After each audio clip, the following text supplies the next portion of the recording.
Hi hello friends అందరికీ నమస్కారం. ఈరోజు ఈ వీడియోలో తెలంగాణ రాష్ట్రంలో ఇంద్రమెండ్ల పథకానికి సంబంధించిన తాజా అప్డేట్ గురించి ఇప్పుడు తెలుసుకుందాం. వీడియోని ఎక్కడ కూడా స్కిప్ చేయకండి ఫ్రెండ్స్, ఎండ్ వరకు చూడండి.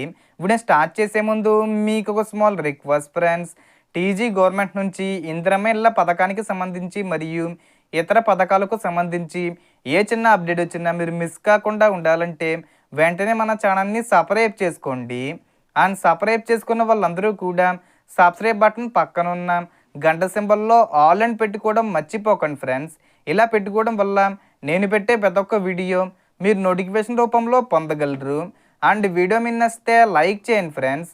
సో ఏమాత్రం లేట్ చేయకుండా వీడియోకి వెళ్ళిపోద్దాం.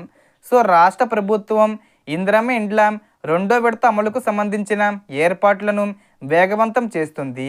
అందుతున్న సమాచారం ప్రకారం రెండో విడతలో ప్రతి జిల్లాకు సుమారు 5,000 ఇళ్ల చొప్పున మంజూరు చేసే దిశగా ప్రభుత్వం చర్యలు తీసుకుంటుంది.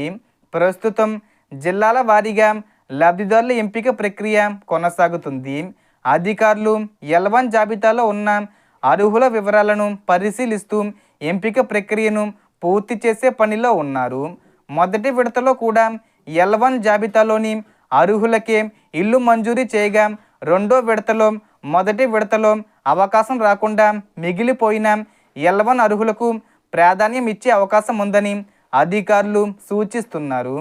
యాదాద్రి భువనగిరి జిల్లాకు సంబంధించి అందుబాటులో ఉన్న సమాచారం ప్రకారం సుమారు 5,000 ఇళ్ల మంజూరుకు ప్రతిపాదనలు సిద్ధం చేస్తున్నట్లు తెలుస్తుంది. ఆలేరు భువనగిరి ప్రాంతాలకు చెరో 2,000 ఇల్లు, మునుగోడు, తుంగతుర్తి, నకిరేకల్ పరిధిలోని మండలాలకు కలిపి మరో 1,000 ఇల్లు కేటాయించే ప్రతిపాదన ఉందని సమాచారం. లబ్ధిదారుల ఎంపికలో పూర్తిగా ఇల్లు లేని గుడిసెల్లో నివసిస్తున్న కుటుంబాలకు మొదటి ప్రాధాన్యం ఇవ్వనున్నారు.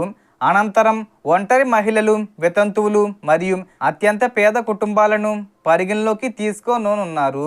మొదటి విడతలో జిల్లాకు వేల సంఖ్యలో ఇల్లు మంజూరీ కాగా వాటిలో అనేక ఇళ్ల నిర్మాణాలు పూర్తయ్యాయి.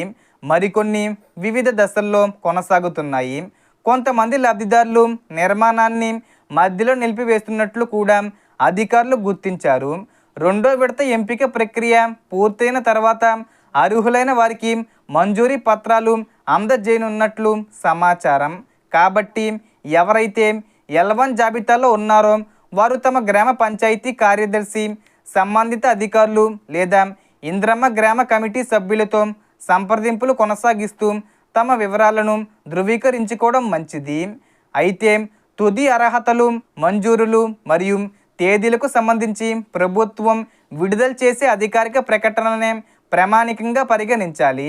ఇదే ఇంద్రమ్మ ఇండ్ల రెండో విడతకు సంబంధించిన తాజా సమాచారం. సో టోటల్ ఇన్ఫర్మేషన్ ఇది ఫ్రెండ్స్. మీకు ఈ వీడియో నచ్చితే లైక్ చేయండి, షేర్ చేయండి అండ్ సబ్స్క్రైబ్ చేసుకోండి. Thanks for watching.